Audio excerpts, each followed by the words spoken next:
بسم اللہ الرحمن الرحیم۔ السلام علیکم ورحمۃ اللہ وبرکاتہ۔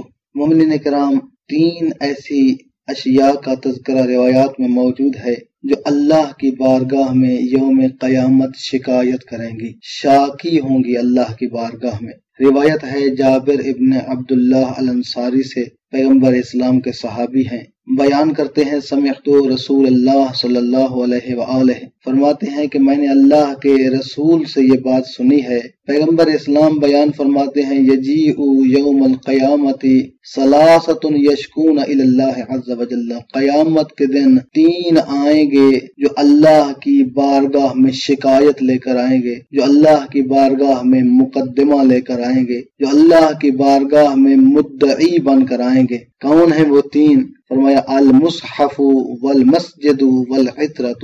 ایک چیز جو اللہ کی بارگاہ میں شکایت کرے گی وہ مصحف ہے، قرآن مجید ہے، اللہ تبارک و تعالی کی مقدس اور لا ریب کتاب ہے۔ والمسجد، مساجد اللہ کی بارگاہ میں شکایت کریں گی، مسجد اللہ کی بارگاہ میں شاکی ہوگی۔ والعطرۃ، اور پیغمبر اسلام صلی اللہ علیہ وآلہ وسلم کی اہل بیت پیغمبر، وہ اللہ کی بارگاہ میں شکایت کریں گے۔ یقول المصحف، قرآن مجید اللہ کی بارگاہ میں اس طرح سے فریاد کرے گا، یا رب حرکونی ومزقونی، بار الہ، میرے پروردگار، انہوں نے مجھے جلا دیا تھا، انہوں نے مجھے ٹکڑے ٹکڑے کر دیا تھا، انہوں نے میرا خیال نہیں رکھا تھا، میری تعلیمات کو پس پشت ڈال دیا تھا۔ قرآن مجید لوگوں کے گھروں میں مظلوم تھا۔ وَيَقُولُ الْمَسْجِدُ، مسجد اللہ کی بارگاہ میں فریاد کرے گی۔ مسجد کی فریاد کیا ہوگی؟ یا رب عطلونی وضیعونی، بار الہ، میرے پروردگار، انہوں نے مجھے بند کر دیا تھا، معطل کر دیا تھا۔ مسجد کا مسلمانوں کے علاقوں میں کوئی خاص کردار نہیں ہوا کرتا تھا،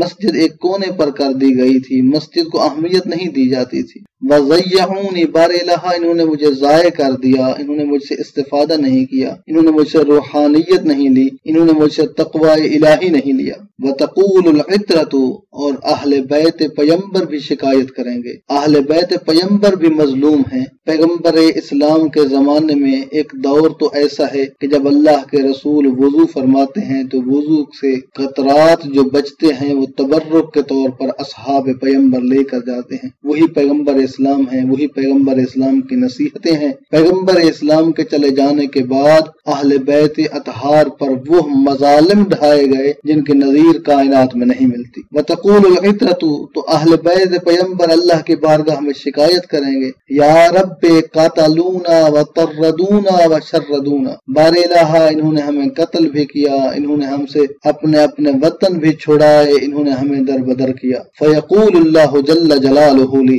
تو اس محشر کے میدان میں آواز پروردگار آئے گی، انا اولا بذالک، میں بہتر فیصلہ کرنے والا ہوں، میں بہتر فیصلہ کروں گا قرآن کے حق میں، میں بہتر فیصلہ کروں گا مسجد کے حق میں، میں بہتر فیصلہ کروں گا اہل بیت پیغمبر کے حق میں۔ تو کوشش ہمیں کرنا چاہیے کہ ہم قرآن کو عزت دیں، ہم مسجد خداوندی کو عزت عطا کریں، اور ہم اہل بیت پیغمبر کی عزت و توقیر کریں، کیونکہ ہم اگر قرآن کی عزت کریں گے تو اللہ ہماری عزت رکھے گا۔ اگر ہم مسجد کا احترام کریں گے تو کائنات میں ہمارا احترام ہوگا۔ اگر ہم اہل بیت پیغمبر کی عزت و توقیر کریں گے اور ان کی اہانت نہیں کریں گے تو حقیقت میں ہم خود اپنی عزت کر رہے ہیں، اور ہماری عزت اللہ کی بارگاہ میں محفوظ ہوگی۔ دعا ہے اللہ رب العزت ہمیں قرآن مجید، مسجد خداوندی اور عطرت اہل بیت اطہار علیہ السلام کا احترام کرنے کی توفیق عطا فرمائے۔ اپنا بہت سارا خیال رکھیے گا۔ محمد نقی نجفی کو